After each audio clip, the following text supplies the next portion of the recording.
こんにちは、まいです。今回は物を手放せるようになった考え方6選をお伝えします。なかなか手放せないものについて、それぞれの理由や悩みを振り返りながら、私がどうやって解決してきたのかをまとめてみました。少しでもお家の中を整える際のヒントになれば嬉しいです。それでは行ってみましょう。物を手放す時の悩みその1、もったいないから。着なくなった衣類、読みかけの本や雑誌、使い切れていないメイクやスキンケアアイテム、どれもまだ使えると思うとつい手放すのを躊躇してしまいます。その背景にはもったいないからという気持ちがあるのかもしれません。もったいないという感情から解放されるには、そのものを使い切ることが必要です。しかし、使い切ることができないものをそのまま元の場所に戻すだけでは、そのもったいないという感情が解消されることはありません。むしろ手元に残しておく期間が長ければ長いほど、もったいないという感情は強まっていきます。そして、全く使っていないもので家中埋め尽くされてしまいます。私自身ももったいないという思いから保管していたものが再び日の目を見ることは少なく、場所を取るだけになってしまうことがほとんどでした。結局は使い切れていないことが問題なんだと考え、物を選ぶ段階でしっかり吟味するようになりました。吟味して手にしたものは大切に長く使えるものが多いので、不思議と手放すときにもったいないと思うことがありませんでした。私はもったいないという気持ちはただ捨てられない理由としてではなく、次に手にするものを大切にするための指針としています。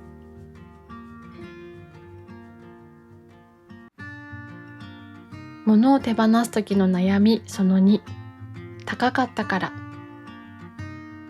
せっかく高いお金を出して買ったものだから手放すのがもったいないと感じることがあると思います。私もブランドバッグや奮発して買ったバッグなどはなかなか手放せませんでした。そして手放そうかと葛藤するたびに、あの時どうしてこんなに高いものを買ってしまったんだろうという後悔の気持ちが心の中にちらつき、何とも言えない感情になります。もちろん今後使う予定のものであれば無理に手放す必要は全くありません。しかしずっと使っていない、今後も使う場面が想像できないものを保管していても、高かったからという理由だけで物を持ち続けることになり、収納場所もどんどん圧迫していってしまいます。私はその高かったからという気持ちがなるべく薄まるように、高価なものはフリマアプリを活用したり、人に譲ったりしています。フリマアプリで売って少しでもお金が入ることで、高かったのになぁという後悔を少し和らげてくれます。また、自分で使っていなかったものが人に譲ることで使ってもらえれば、捨てるのはもったいないという気持ちはなくなります。少し勇気は必要ですが、高かったからという理由だけで部屋の奥底で埃をかぶらせておくよりは、自分の気持ちが納得できるような手段で手放してみるのも良いのではないかと思っています。物を手放す時の悩みその3、いつか使うかもしれない。先のことはわからないし、また必要になった時にないと後悔するかもしれないと、なかなか手放すのに踏ん切りがつかない時があると思います。私の場合、基本的には手放した後に後悔することはなかったのですが、環境が変わったことにより再度必要になったものはいくつかありました。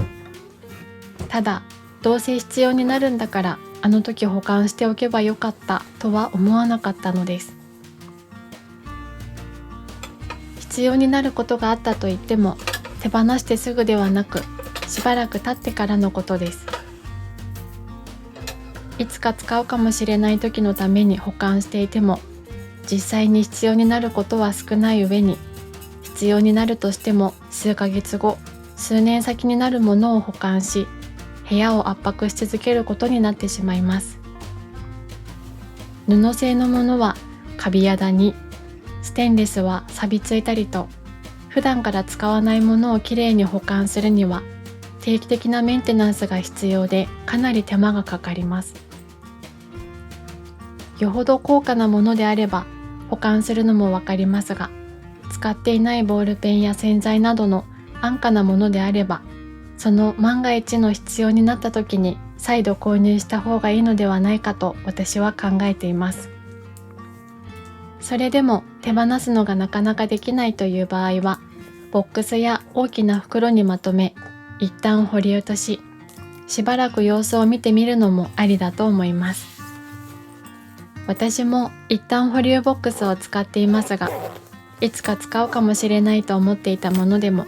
箱の中に入れたことを忘れてしまうことの方が圧倒的に多いです。物を手放す時の悩みその4、思い出のものだから。思い出のものは体験とその時の感情を結びつけ、物を手に取ることで思い出すきっかけになったりもすることから、なかなか簡単に手放せるものではないなと感じています。特に長い間保管していると、そのものに対する思い入れが増し、そんなに大したものではなかったはずが、いつの間にか特別なものになってしまうことがあります。何でもかんでも思い出として取っておきがちだった私は、映画の半券や旅行で使った切符など、最初はとりあえず取っておこうと軽い気持ちで保管していたはずが、時間が経つほどプレミア感が増してしまい、整理したくてもなかなか手放せないことに葛藤していたこともありました。しかし、思い出のものでも収納場所を圧迫している状態だと、片付けたいなという思いが頭によぎり、素敵な思い出もこれをどうにかしなきゃという気持ちの方が強くなっていってしまっている場合があるかもしれません。だからこそ、思い出のものだからと何でもかんでも押し入れに収納するのではなく、時には手放すという選択をしながら整理することも大切だと考えています。ただ処分するとなるとかなり勇気が必要だと思うのですが、綺麗な景色を写真に残すような感覚で、押し入れの奥にしまっていた思い出のものも手放す前に写真に残すことで、物理的なスペースを開放しながらも思い出を振り返ることができる場合も多いと感じています。私自身も以前は思い出だからと何でも保管していましたが、今では旅行先から帰ってきたら切符や半券、スタンプカードなどはスキャンをして手放すなど、すぐに整理をする習慣がつきました。本当に大切なものだけを選び、余分なものを手放すことで、心地よい空間を保ちながら思い出をしっかりと心に留めておくことができるようになったと実感しています。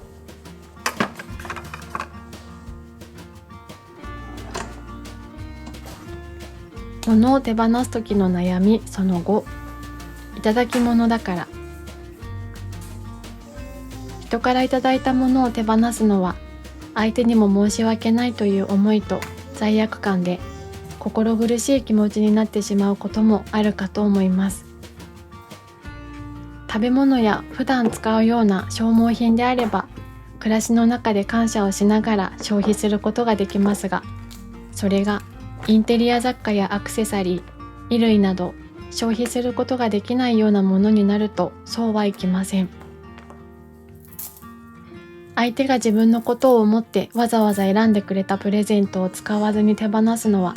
不思議なことにミニマリストになってからの方がさらに躊躇するようになっていました。そんな私でしたが、今ではいただき物を生活に意識的に取り入れるようにしています。置物などの雑貨は飾り、普段使わないようなものも実際に使ってみます。今まで自分の生活にはなかったものを使ってみることで、ちょっとした非日常を味わえたり、新たな価値観に触れられる機会になり、とても良い刺激になると感じています。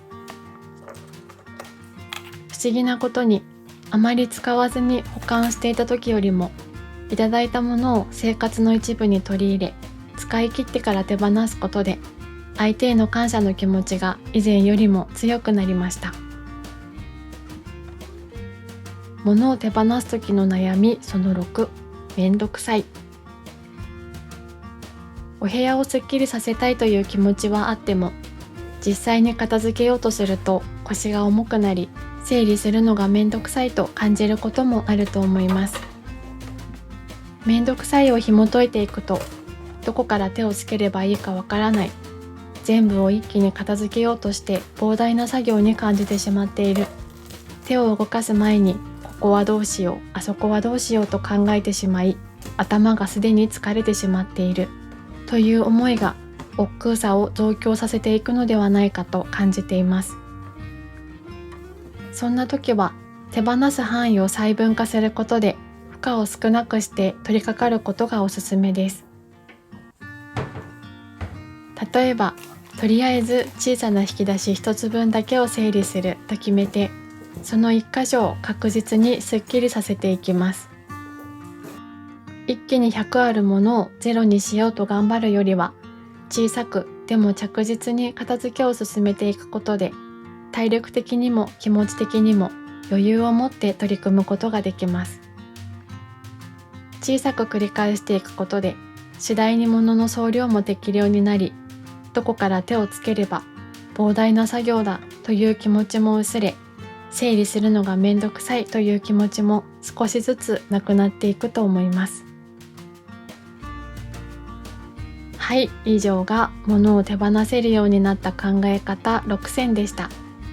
この動画が面白かったよ、参考になったよと思っていただけたら、グッドボタン、チャンネル登録、コメントいただけると嬉しいです。